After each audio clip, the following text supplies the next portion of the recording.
Conexão Ciência. Você já parou para pensar se ter comida na mesa é o suficiente para garantir uma alimentação saudável? No episódio de hoje, vamos falar sobre a temática da segurança alimentar e nutricional, o desperdício de alimentos e o papel da educação na construção de hábitos mais conscientes de alimentação e consumo. Para essa conversa, recebemos a professora Cássia Inês Lourenzi Franco Rosa, da Universidade Estadual de Maringá, UEM, coordenadora do projeto de extensão SAN em Ação. Vamos conhecer a iniciativa e entender como a universidade pode contribuir para enfrentar esses desafios. Professora, seja bem-vinda. Você pode se apresentar? Olá, tudo bem? Eu sou a Cássia Lourenzi Rosa, sou professora doutora do Departamento de Agronomia da Universidade Estadual de Maringá. Conta pra gente, o que é o SAN em Ação e como surgiu essa iniciativa dentro da UEM? Quem integra o projeto atualmente? Bom, o SAN em Ação, né? SAN, na verdade, ele é uma sigla para Segurança Alimentar e Nutricional.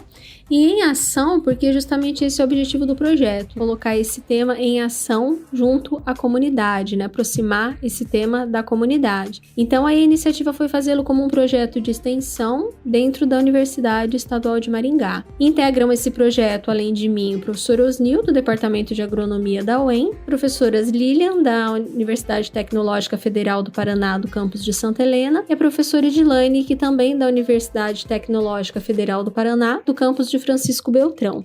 E claro, né, integrantes também desse projeto, nós temos os acadêmicos da UEM, nós temos acadêmicos da agronomia e temos acadêmicos também do curso de zootecnia, né, eles que integram e colocam o projeto na prática em si. Quais são os principais objetivos do SAN em Ação e quais atividades vocês desenvolvem?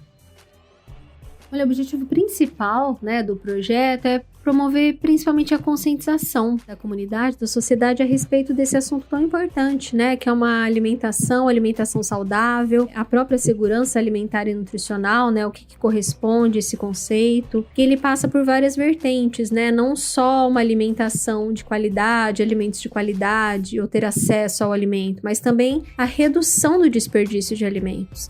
Que é algo muito importante e algo que tem índices bastante altos. E aí a ideia do projeto, né, o objetivo, como eu estava dizendo, é trazer isso por meio de ações educativas, interativas, atividades lúdicas também e participativas que aproximem a população desse conceito, ou do próprio conhecimento científico que está envolvido com todo esse conceito. As práticas sustentáveis do cotidiano. Então, isso tudo a gente trata como objetivo do projeto. Todos eles estão ligados às próprias ações que a gente desenvolve também, né? Então, como eu estava dizendo, a gente tem atividades assim relacionadas de maneiras mais lúdicas, alguns jogos, atividades como pirâmide alimentar, atividades interativas com o público. Então, esse é o objetivo, é tratar do tema, como eu já disse, que é um tema super importante, um tema profundo, que é composto de várias vertentes, né, incluindo o desperdício de alimentos e alimentação saudável em especial, mas tornar isso, né, uma linguagem mais simples, que tenha uma maior relação aí, né, com o público que está ouvindo aí sobre essa atividade. Acho que esse é o nosso principal objetivo, é fazer a informação ser trazida de uma maneira simplificada e que seja atrativa mesmo para o público que está participando. Professora, e como é a receptividade do público em relação a essas atividades? Tem sido muito interessante, tem sido muito boa. As diferentes ações que nós já participamos, muito presente em eventos como Arena Sustentável, Expo Engá, o Verão Maior no litoral ali do Paraná e participação em UBS também, a receptividade do público é muito boa. Às vezes a gente acha é um tema que às vezes é difícil de abordar, né? Falar de alimentação saudável, a gente acha que o pessoal não vai se interessar muito, mas muito pelo contrário. As pessoas gostam ali da informação, se interessam em saber mais também, né? O pessoal pergunta, interage muito, né? Não ficam só ouvindo, porque é algo que está presente no nosso dia a dia, faz parte da nossa saúde, né? Está presente aí no nosso dia a dia. Então, o público se interessa muito, né? Desperta interesse e até espanto quando a gente fala em dados, por exemplo, sobre desperdício de alimentos. Mas a pessoa ela não tem noção do tanto que ela está desperdiçando e o quanto que isso somado, né? Quanto cada um de nós às vezes desperdiça diariamente, em um montante, apresenta índices bastante elevados. Tá? Então, acho que pelo fato do tema ser tão importante, estar presente no nosso dia a dia, né, ser importante na vida de todas as pessoas, isso tem tornado a receptividade do público muito boa, né? Tem sido bastante gratificante. Para explicarmos melhor para o pessoal, quando falamos em segurança alimentar e nutricional, do que exatamente estamos falando? Essa pergunta é até difícil de responder, né? Do que exatamente estamos falando quando falamos em segurança alimentar e nutricional. Como eu disse anteriormente, ele é um conceito que é composto por muitas vertentes, muitos pilares, né?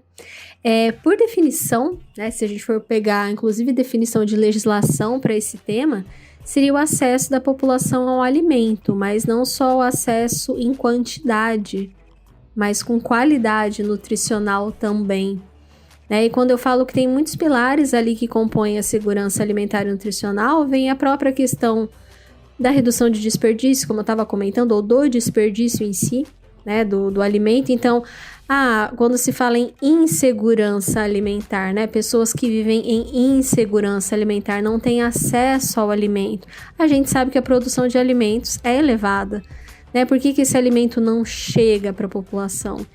Então, isso passa por muitas definições políticas, éticas, diferentes pontos de vista. E a questão do nutricional passa pelo conceito da fome oculta, né? A gente tem a fome do ponto de vista fisiológico. Então, a insegurança alimentar, pessoas passando fome, né? Infelizmente, índices bastante elevados. Só que também nós temos o conceito de fome oculta, que a pessoa não está com fome do ponto de vista fisiológico, só que ela tem uma alimentação que é composta por alimentos nutricionalmente falando, muito pobres, né? Então, isso não traz saúde para a pessoa. A gente sempre fala, né? O alimento ele tem que ser a nossa fonte de saúde, não nossa fonte de doença. Então, infelizmente, a gente tem hoje muitos produtos com índices de sódio altíssimos índices de gordura, de açúcar.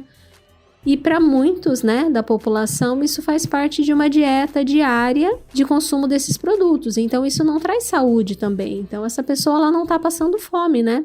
Só que nutricionalmente ela não está bem nutrida. Então, por isso que eu falo que é difícil, né, definir o que é a segurança alimentar e nutricional, porque ela tem várias vertentes. Então, ficando em uma definição, né, mesmo de legislação, seria isso. O acesso da população ao alimento, sem que isso comprometa outras necessidades diárias, mas que esse alimento seja um alimento de qualidade. Então, se a gente for pensar no conceito da segurança alimentar e nutricional, seria isso. E pensando no Brasil, quais são os principais desafios que ainda precisam ser enfrentados em relação à insegurança alimentar? O Brasil ele tem muitos desafios a serem enfrentados em relação à insegurança alimentar. Eu estava falando muito aqui da questão do desperdício anteriormente, né? Mas existe o conceito também da perda. Então, desperdício a gente considera que a gente compra, por exemplo, no mercado e acaba indo fora, né? E daí nós temos o campeão de desperdício de acordo com pesquisas, que é o arroz, né? Então, culturalmente, o Brasil tem, né, muito a questão do melhor sobrar do que faltar. Vou fazer um almoço para os amigos em casa, é melhor sobrar comida do que faltar comida. Se faz aquele exagero de comida. Muita coisa acaba sobrando, né, indo parar no lixo. Então, tem muita questão cultural. E nós somos um país que tem a produção, bastante abundância, né, de alimentos. Então, a gente produz muita carne, a gente produz muita fruta, muita hortaliça. Somos um país muito rico do ponto de vista de produção. Só que além desse desperdício, que é o que acontece na casa da gente, digamos assim, tem outro conceito que é a perda de alimento. E aí essa perda, ela começa desde o produto que está no campo. Então, a perda ela pode acontecer ainda no campo, ela acontece também durante uma embalagem correta, um transporte inadequado que é feito, sistemas de armazenamento deficientes, o próprio sistema de comercialização, no supermercado, se a gente for pensar em produtos hortícolas, a falta de refrigeração para produtos perecíveis, a maneira com que muitas vezes esses produtos sensíveis, são manuseados, são jogados, podemos dizer assim. Então, de vários desafios que o Brasil apresenta, eu acho que um dos pontos é a questão de perdas, que é muito alta, não só desperdício, mas a perda e o desperdício, então, desafios ao longo dessa cadeia produtiva mesmo. de manuseio mais adequado, não só tecnologia, né? Manuseio mais adequado para esses produtos, assim como tecnologias mais adequadas também para reduzir essas perdas. Então, é um conjunto de ações. É como eu estava falando agora há pouco, o alimento não chega, então grande parte do produto é perdido. Só que o Brasil também precisa de políticas para que esses alimentos cheguem, né? O que é produzido realmente chegue à população. E, né, em alguns locais especificamente, a gente tem maior problema de insegurança alimentar. Isso está distribuído no Brasil como um todo, né? É claro que existem regiões mais conhecidas por sofrerem com a insegurança alimentar. Mas, infelizmente, acho que se a gente for na maioria das cidades mesmo brasileiras, a gente vai ter alguns grupos, né, por assim dizer, que sofrem com a insegurança alimentar. Então, os desafios, eles são diversos, né? Nós poderíamos ficar aqui uma hora falando de quais são os principais desafios e o que o Brasil precisa fazer em relação a isso. Mas, para destacar, uma das questões que eu acho importante é essa, né? Trabalhar na redução de perdas. Nós temos, né? A Anvisa que tem uma legislação muito interessante da parte de qualidade de alimento, né? Então, isso é uma outra questão, a informação chegar para as pessoas. Então, eu destacaria, assim, questão de perdas, né? E acesso da população à informação. Estava falando da Anvisa, então ela tem regulamentos e legislações muito importantes do ponto de vista de rotulagem, mas a maioria dos consumidores não consegue interpretar muitas vezes. Então, inclusive, como eu disse, um dos objetivos do projeto é tornar a informação de uma maneira mais simples e conscientizar, por exemplo, a população, que eu acho que é o que falta para o Brasil, em relação à importância da rotulagem, como a gente pode interpretar, que a gente deve ler os rótulos, para realmente saber qual a qualidade do alimento que a gente está consumindo. São muitos os desafios, mas acho que são os que eu destacaria no momento. Entrando nesse tema, muitas pessoas associam segurança alimentar apenas à quantidade de comida disponível. Qual a diferença entre ter acesso aos alimentos e ter acesso a uma alimentação adequada e saudável? Segurança alimentar e nutricional, quando a gente fala, não é só a quantidade de comida disponível. Não é só ter a comida ali, mas ter uma alimentação de qualidade, né? E a gente passa por produtos como frutas e hortaliças, por exemplo, né? São alimentos de qualidade do ponto de vista nutricional, porque a maioria deles é muito rico em água, eles têm vitaminas, eles têm minerais importantes, muitos deles têm compostos ativos também, que têm relação direta com a nossa saúde. Então, ter uma alimentação adequada, saudável, é ter uma alimentação equilibrada, né? Não que de vez em quando você não possa ali consumir um doce, por exemplo.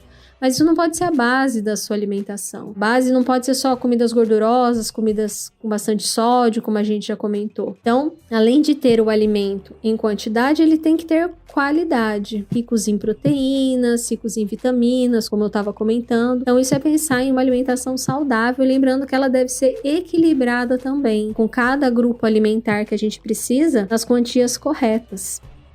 Quais são os impactos da insegurança alimentar na saúde e na qualidade de vida das pessoas?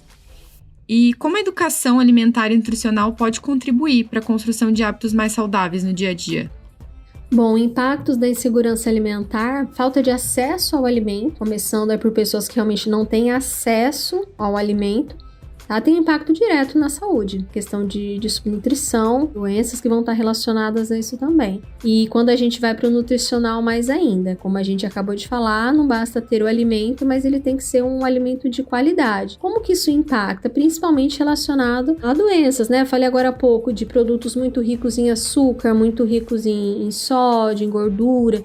Então hoje já se sabe, né? Tem estudos que comprovam a relação que o consumo em excesso desses produtos tem com obesidade, casos de hipertensão, né, diabetes, por exemplo. Então, esses impactos eles estão relacionados diretamente à saúde da pessoa, ou seja, diretamente no nosso dia a dia, na nossa qualidade de vida mesmo, né? E aí, pensando justamente nisso, que a educação alimentar, ela é importante.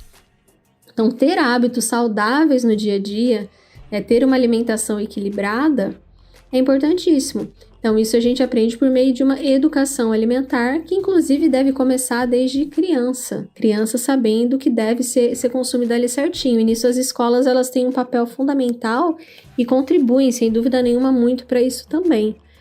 Tá? Então, a construção desses hábitos, né, de uma maneira que torne o seu dia a dia mais saudável, tem um impacto direto na saúde da gente, né? De forma preventiva, digamos assim, e melhoram até mesmo o nosso bem-estar, né? Que vai refletir aí no nosso trabalho, na convivência com a família. Então, o consumo de água e alimentação equilibrada, eles são a chave, né, para a saúde e para o bem-estar nosso diário. Além da questão da alimentação saudável, um problema recorrente no Brasil é o desperdício de alimentos. De que forma iniciativas de educação alimentar podem ajudar a reduzir o desperdício de alimentos e promover hábitos mais conscientes? Sim, sem dúvida, né? Como nós comentamos, existe a perda e o desperdício. O desperdício ele está relacionado principalmente a uma conscientização, por isso que nesse caso a educação alimentar ela é fundamental, pode contribuir. Então essa conscientização vem desde mostrar dados, como eu havia comentado, tem pesquisas que mostram que cada brasileiro desperdiça em média 60 quilos de alimento por ano. Multiplica isso pela população brasileira. Então, esses índices, né, quando a gente traz esses índices, realmente é algo que assusta bastante. Também, que tipo de alimento eu ainda posso consumir ou que eu posso aproveitar para não desperdiçar. A gente tem, inclusive, dando exemplo, uma dinâmica que é o salva ou descarta, né? Então, a gente mostra situações como, por exemplo, a cenoura, quando ela tá, falo brincando, quando ela tá com perninha, né? Ela divide ali, ou ela tá muito torta. E gente que joga fora. Ou às vezes é um problema qualitativo que se torna quantitativo. É um problema que não é um produto que não vai parar ali no supermercado, ou se vai, muitas vezes o consumidor não adquire só por uma deformação anatômica, digamos assim. E isso acaba se tornando um desperdício, sendo que sensorialmente e nutricionalmente esse alimento está ok. Então, essa conscientização também é fundamental e ajuda a reduzir o desperdício. Então, é ter noção do quanto que a gente está jogando fora, que aquele restinho de arroz, muitas vezes, do dia a dia, vai ter um montante muito grande no fim de uma semana, no fim de um mês, no fim de um ano, e que isso multiplicado pela população torna índices extremamente altos e, por outro lado, pessoas passando fome, como nós já comentamos. E a conscientização também do que pode ser consumido, que muitas vezes é jogado fora apenas pela questão de aparência. Então, a gente ainda escolhe muitos produtos, a gente compra muitos produtos por aparência. Então, por outro lado, eu acho que a educação alimentar, do ponto de vista de redução de desperdício, também tem que conscientizar sobre isso. Não é só a beleza, não é só a aparência. Muitas vezes o alimento nutricionalmente ele é muito bom, mas ele não é consumido ou ele é jogado fora por uma questão de aparência. Então, acho que são 2 pontos que eu destacaria aqui para responder essa tua pergunta. Pensando que a alimentação adequada ainda é um desafio para muitas famílias, seja em termos de disponibilidade de alimentos, quanto da qualidade dessa alimentação, e também, claro, que há um grande desperdício desses alimentos, muitas vezes por desconhecimento de melhores práticas, como a universidade pública pode contribuir para o enfrentamento desses problemas? Sem dúvida é bastante desafiador, né? Até por questão de marketing, então a gente tem uma indústria muito pesada também, de alimentos que não são tão saudáveis assim, que a gente tem propagandas, né, o tempo inteiro ali. É desafiador do sentido de pessoas que muitas vezes desconhecem mesmo, né, o que seria um alimento de qualidade, e desafiador do sentido dos que sabem que não são alimentos tão saudáveis, mas que preferem continuar ingerindo. Então, os desafios, eles são muitos. Bem, como que a universidade pode tentar contribuir de alguma forma, né, para enfrentar esses problemas? A gente já comentou aqui que os problemas eles são muito mais profundos, né, passam por questões políticas, então é bem complicado. No caso da universidade, pelo menos é o nosso objetivo, né, como já foi dito com o projeto SAN em Ação, está mais relacionado à conscientização mesmo, né? Desses diferentes pontos de vista, conscientizar em relação a desperdício de alimento, conscientizar, entender o alimento que a gente está consumindo quando esse é um alimento industrializado, então que os rótulos estão ali para serem lidos e que eles trazem muita informação. A gente tem uma legislação bem importante do ponto de vista do que tem que constar no rótulo, mas a gente ainda não tem a conscientização da maior parte da população da importância de fazer a leitura deste rótulo. Inclusive, a legislação trouxe de maneira muito recente a questão da rotulagem frontal, né, para produtos com elevados índices de sódio, de gordura, né, de açúcar, como a gente comentou. Então, essa conscientização também da importância de entender o que nós estamos consumindo. Às vezes eu falo, sei que esse alimento não faz muito bem, mas às vezes não sei o quão mal ele faz e isso é importante. Então eu vejo isso como o nosso principal papel enquanto universidade. Acho que é um papel que a gente tem que desempenhar, faz parte aí do nosso trabalho. Então, nós, enquanto projeto de extensão, a gente quer, fazer aquele trabalho de formiguinha, uma porcentagem muito pequena, mas o que a gente conseguir atingir, despertar essa conscientização, a gente já vai estar bem feliz. Mas eu acho que a principal forma que a universidade tem para contribuir é fazer esses trabalhos junto com a sociedade, fazer essa troca de informações com a sociedade e buscar essa conscientização. E sempre, aproximando a questão do tripé da universidade, que é o ensino, pesquisa e extensão. Então, as pesquisas que são geradas dentro da universidade, elas devem chegar para a sociedade. Nós temos muitas pesquisas, esse conceito da segurança alimentar e nutricional. Então, a universidade, ela acho que tem esse dever aí com a sociedade do que é feito na universidade chegar até a sociedade. Isso ajuda muito na conscientização. Não é uma informação superficial, é uma informação com um cunho científico, Então, isso é extremamente importante. Eu acho que esse é o nosso principal papel. Para tentar contribuir aí para reduzir desperdício e para uma alimentação mais saudável também. Professora Cássia, obrigado por dividir conosco um pouco sobre o projeto e nos ensinar melhor sobre essa temática. Você gostou desse podcast e quer saber mais sobre o projeto? Então não deixe de conferir a matéria completa no site do Conexão Ciência. Além disso, você também pode ficar por dentro de diversos outros temas com os episódios do podcast do C2. Até mais! Conexão Ciência.